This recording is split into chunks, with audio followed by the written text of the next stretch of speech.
What if the lights went out tonight and one tiny mistake left you completely helpless? I'm not talking about forgetting extra candles. I mean the kind of slip-up that turns a minor blackout into a full-blown survival nightmare. Most people think they're ready. But here's the truth. One invisible mistake can undo everything you've prepared for and leave you scrambling in the dark. Now let's get real. Blackouts aren't some rare, once-in-a-decade event anymore. We've seen them caused by storms, wildfires, rolling grid failures, you name it.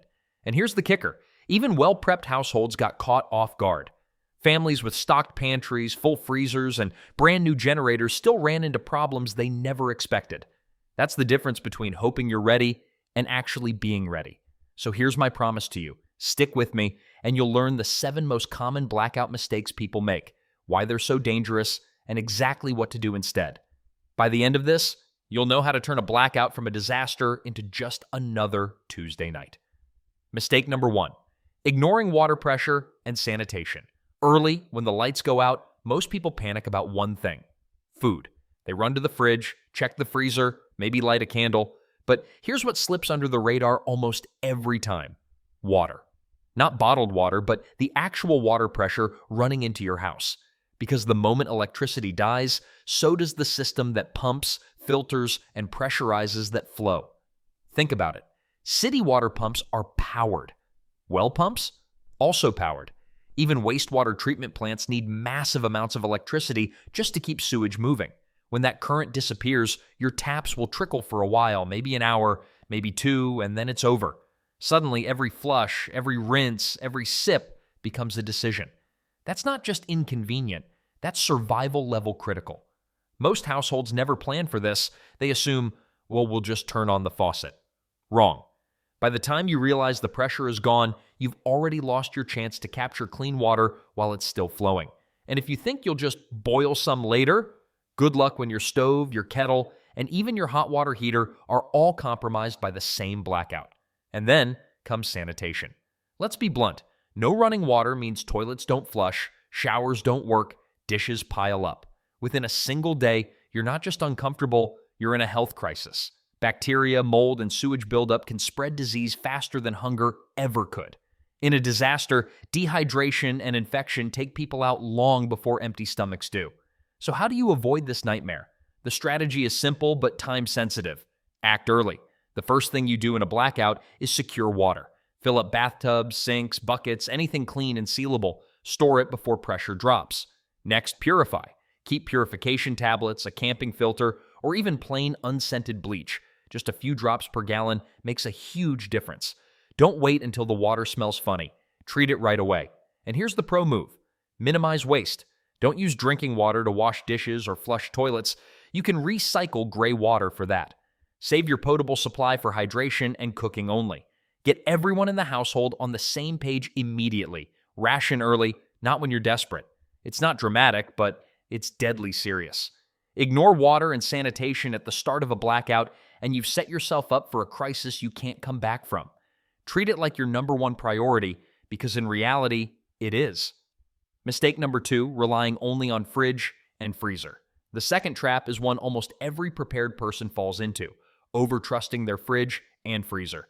It's human nature. You open that door, see shelves packed with meat, cheese, leftovers, frozen pizza, and you think, we're good for weeks. But here's the cold, hard truth. When the power goes down, your fridge is on a countdown clock.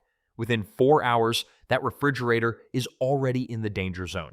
Temperatures rise, bacteria multiply, and suddenly your carefully stocked supplies are a liability. Freezers buy you more time, sure, but not as much as you think. Once that insulation loses its chill, which occurs within 24 to 48 hours, depending on how full it is, everything starts to thaw. And here's the kicker.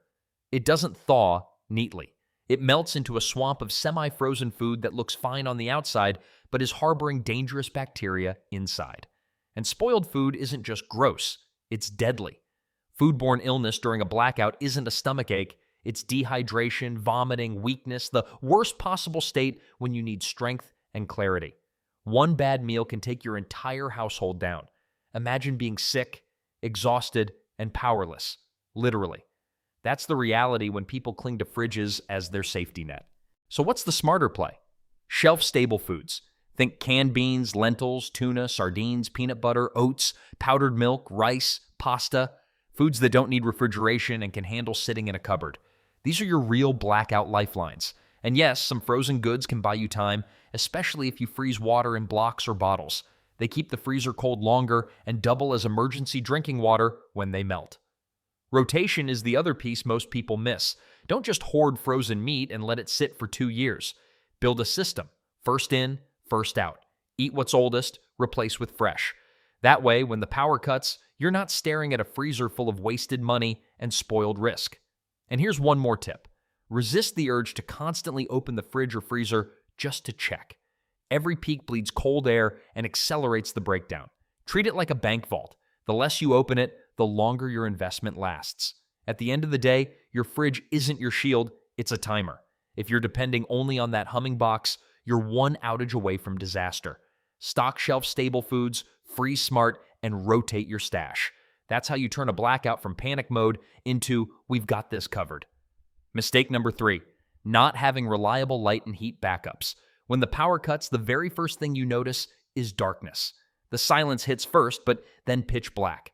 That's when people grab the one dusty candle from the back of a drawer, strike a match, and think, okay, we'll be fine.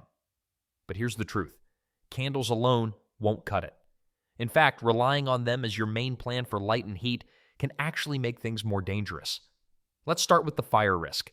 Candles look cozy, sure, but in a blackout, when everyone is stressed, moving around in the dark, bumping into things, one knocked over candle and you've gone from blackout to house fire, the worst possible scenario. And if you're burning multiple candles for warmth, multiply that risk tenfold. Then there's carbon monoxide. A lot of people, desperate for light and heat, bring unsafe devices indoors like camping stoves, grills, and even generators. They think it's just for a little while. But carbon monoxide is invisible, odorless, and lethal.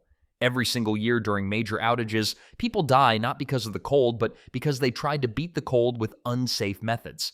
So what do you actually need? Reliable backups. Flashlights, but not the cheap plastic ones that die after one use.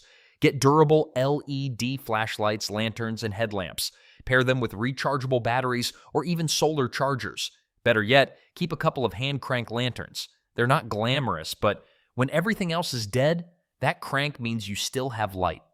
For heat, the key isn't to chase a roaring fire, it's to conserve what you already have. Think insulation first. Block drafts, close off unused rooms, hang blankets over doors. Layer clothing. Trap heat with sleeping bags, thermal blankets, even aluminum emergency blankets that fold up into your pocket. These passive methods keep body heat in and the cold out, without risk of fire or fumes. If you want active heat, stick with safe, low-emission sources. Kerosene heaters and propane heaters can work, but only if you have proper ventilation and follow safety rules. Some small indoor-rated propane heaters are designed exactly for this purpose. Just don't improvise. That's where accidents happen. Here's the mindset shift. In a blackout, your goal isn't to make the house cozy, it's to make it survivable. Light should keep you moving safely and calmly. Heat should prevent hypothermia, not mimic central heating. The families who ride out blackouts the best aren't the ones with the most candles. They're the ones who prepared with safe, reliable backups that don't run out or burn the house down. Mistake number 4, underestimating communication and information loss. Here's another mistake that doesn't hit you until it's too late: losing communication. We live in a world where every question, every update, every emergency call is just a tap away. But the second the power grid falters, that digital lifeline starts to crumble, and it crumbles fast. First, the internet. Routers go down immediately. No Wi-Fi, no streaming, no updates. Then cell towers. They've got backup power, but only for a limited time. A few hours, maybe a day, and suddenly the bars on your phone disappear. News stations? Same story. Without grid power, their ability to broadcast consistently shrinks. Before you know it, you're in a bubble.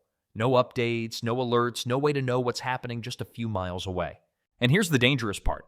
When people don't have real information, they panic. Rumors spread faster than facts. Somebody swears the blackout is government-controlled. Someone else insists the water supply is contaminated. Without reliable communication, small communities spiral into fear and bad decisions. That's how a simple outage turns into chaos. So how do you protect yourself? You need layers of communication tools. Start with radios. A simple AM/FM radio can keep you connected to emergency broadcasts long after the internet dies. Better yet, grab a hand crank or solar radio. Some even have USB ports to charge your phone in a pinch. Next, two-way radios, walkie-talkies, CB radios, or HAM radios if you're licensed. These give you direct contact with family, neighbors, or local networks when phones stop working. It doesn't have to be complicated. Even a pair of basic handheld radios can bridge the silence in a blackout. Don't forget offline navigation and reference tools. Download offline maps, keep paper maps, and store important emergency info like contacts, addresses, and medical notes in physical form. Because when your phone dies, all those saved in the cloud numbers are gone. And of course, batteries. Extra sets, rechargeable packs, solar banks. Without power, every device becomes a countdown. The more ways you have to recharge, the less panicked you'll feel. Here's the thing. Communication isn't just about convenience. It's about confidence. Knowing what's happening, where to go, and what to avoid can literally save your life. The people who get blindsided in blackouts are the ones who underestimated how fast they'd lose their digital tether. So don't just prep food and water, prep your ears and your voice. Mistake number 5. Low fuel and power reserves, poor management generators are the ultimate peace of mind purchase. People buy one, park it in the garage, and feel bulletproof. But here's the cold truth. A generator without fuel is just an expensive, oversized paperweight. And this is where so many households fail during a blackout. They've got the gear, but not the reserves, not the planning, and not the discipline to make it last. Let's break it down. The average generator burns through fuel shockingly fast. What people imagine will last a week barely stretches through 2 nights if they're running it constantly. That's why blackouts often follow the same sad pattern. The first day, every house on the block is humming with generator noise. By day 3, silence, everyone's out of fuel. And here's the kicker. In an actual crisis, gas stations may be closed, pumps won't work without power, and fuel deliveries won't be rolling in. So unless you stored it ahead of time, you're out of luck. And it's not just generators. Think about batteries. Phones, flashlights, medical devices, all of it runs on power. Yet people leave their devices at half charge, or they stock up on AA batteries years ago and never replace them. By the time the lights go out, they're staring at a drawer of corroded batteries that don't hold a charge. Even worse, poor power budgeting. People treat their backup systems like the regular grid. They'll run lights in every room, watch movies on laptops, charge every single gadget, and then act surprised when everything dies in 48 hours. The whole point of backup power isn't to live normally, it's to survive. That means prioritizing critical tools. Communication, medical devices, 1 or 2 light sources, maybe a fan or heater if conditions are extreme. Not Netflix marathons. So how do you fix it? First, stockpile fuel safely. That means approved containers, stored in a cool, ventilated place, rotated regularly. Fuel stabilizers extend shelf life, so your gas or diesel won't turn to sludge before you actually need it. Second, diversify. Don't rely on just one type of power. Solar panels, hand crank generators, and power banks add layers of resilience. A cloudy day won't kill your plan if you've got options. Third, get serious about power discipline. Make a blackout budget. Write it down. Decide ahead of time which devices get priority and how often you'll use them. When the lights go out, you don't want to be arguing about whether the TV counts, because here's the truth. Most people lose power not because they didn't have backups, but because they wasted what they had. If you learn how to manage fuel and electricity smartly, you'll last weeks. If you don't, you'll burn out in days. Mistake number 6, stockpiling without knowing what you actually need. Here's a hard pill to swallow. Not all prepping is smart prepping. In fact, one of the biggest mistakes people make is stockpiling the wrong stuff. They fill closets, garages, even spare bedrooms with mountains of supplies, only to realize when the power goes out, half of it is useless. Let's start with the food problem. Panic buyers grab whatever they see on shelves. Chips, cookies, frozen pizzas, bulk milk jugs. They think, well, at least we won't starve. But here's the problem. Junk food doesn't keep you alive. It burns fast, offers little nutrition, and crashes your energy. And frozen foods, without power, they're a ticking time bomb. All that money spent gone in 24 hours when the freezer thaws. Another mistake, not accounting for what you need. Some people stockpile pallets of rice and beans only to discover their kids won't touch them. Others hoard canned vegetables but forget spices, salt, or oil, making the meals bland and demoralizing. Prepping isn't about pretending you're someone else's family. It's about tailoring supplies to your reality. And it's not just food. Sanitation gets overlooked constantly. People prep for meals but forget toilet paper, soap, trash bags, feminine hygiene products. Guess what happens after 3 days without those? Illness, discomfort, and morale collapse. In blackouts, sanitation equals survival. Medical supplies are another blind spot. Households prepare for hunger, but not for headaches, fevers, or wounds. A few expired Band-Aids in the bathroom cabinet aren't going to cut it. If you or someone in your home relies on daily meds, failing to plan ahead can be catastrophic. Even over-the-counter basics like Tylenol or antiseptic wipes can vanish from stores in hours during a crisis. The fix? Inventory, rotate, and customize. Don't just buy what looks prepper approved. Sit down, make a list of what your household uses in a week: food, hygiene, medicine, comfort items. Multiply that by the time you want to be prepared for. That's your baseline. Then rotate. Old items go to the front, new items to the back. Eat and replace as you go. This way, nothing sits for years until it's expired and useless. And think about your climate and lifestyle. Do you live somewhere cold? Stockpile heat sources somewhere hot? Focus on water and cooling. Got pets? Prep for them too. There's no one-size-fits-all survival pantry, but there are a million ways to waste money if you don't plan carefully. Before we move on to the next one, here's another thing people stockpile without thinking of its practicality, aka plastic money. Now, how is that a mistake? Well, hoarding money might not be, but assuming debit cards, credit cards, and mobile payments will still work when the grid goes down is. Spoiler, they won't. ATMs go dark, card readers fail, and suddenly the stack of plastic in your wallet is nothing more than shiny decoration. In a major outage, cash becomes king again, and not just big bills. Imagine trying to buy a $2 bottle of water with a $50 bill when no one can make change. That's why small denominations, ones, fives, tens, are the real survival money. Yet most households don't keep more than a couple crumpled notes on hand. And here's the second layer. When cash dries up, people turn to barter. That means small, practical items like batteries, lighters, instant coffee packets, even over-the-counter painkillers suddenly gain huge value. These become low-tech currency in a grid-down economy. But most people overlook this completely. They stockpile food for themselves, but never think about trade value. The risk is obvious. No cash, no trade goods, and you're stuck relying only on what's already in your pantry. That works for a week maybe, but once you need medicine, fuel, or even just a neighbor's spare tool, you'll be wishing you had something to offer. So the smarter move? Keep a blackout stash of mixed small bills tucked away in a safe but accessible spot. Add a small barter box of items you can live without, but others will want, like hygiene kits, matches, and even chocolate bars. In a crisis, those little extras can open doors or smooth over tense situations far better than waving around useless credit cards.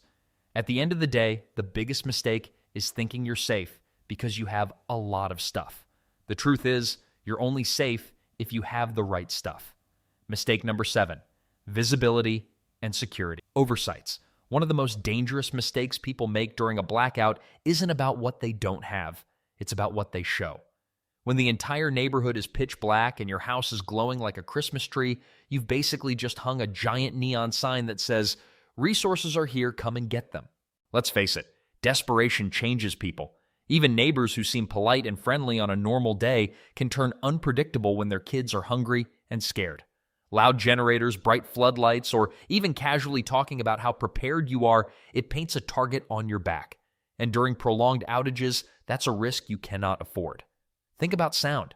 A generator chugging away in the garage may feel like a lifesaver to you, but to others, it's an unmistakable signal that you've got fuel, power, and supplies. The same goes for running music, TVs, or even frequent hammering and tinkering. Silence is safety. Noise draws attention. Now let's talk security basics. Many people make the mistake of assuming their standard locks and routines are good enough. But in a blackout, the rules change. No alarms, no streetlights, no quick police response. Darkness gives cover to those who might want to test your defenses. If your doors are flimsy, windows unlocked, or fences falling apart, you're inviting trouble. Situational awareness also gets overlooked. People bury themselves in phones or radios, not realizing their biggest threat might be quietly watching from 20 feet away. Without power, you have to rely on your instincts again, listening, observing, moving with caution. So, what's the smart strategy? The first rule: blend in. Keep your house as dark as everyone else's from the outside. If you need light, use blackout curtains or cover windows to prevent glow leakage. Switch to low-profile lanterns and flashlights indoors instead of blasting LED beams visible half a block away. Second, quiet down. If you're using a generator, consider muffling it or running it at scheduled times only. Better yet, diversify power so you don't need it constantly. Solar, batteries, even hand-crank tools. The less noise, the better. Third, upgrade your security mindset. Check locks, reinforce entry points, add motion sensors or battery-powered alarms that don't depend on the grid. And don't forget the simplest tools: dogs, whistles, even neighborhood watch-style check-ins with trusted people. Finally, remember, don't overshare. In normal life, people love posting prepper hauls online or bragging about their setup. But in an emergency, loose lips can cost you dearly. Don't broadcast what you've got. Don't tell every neighbor about your pantry. The goal isn't to be a hero with endless handouts. It's to quietly ensure your household makes it through. What you should do first. So now that we've broken down the top mistakes, the question becomes, where do you start?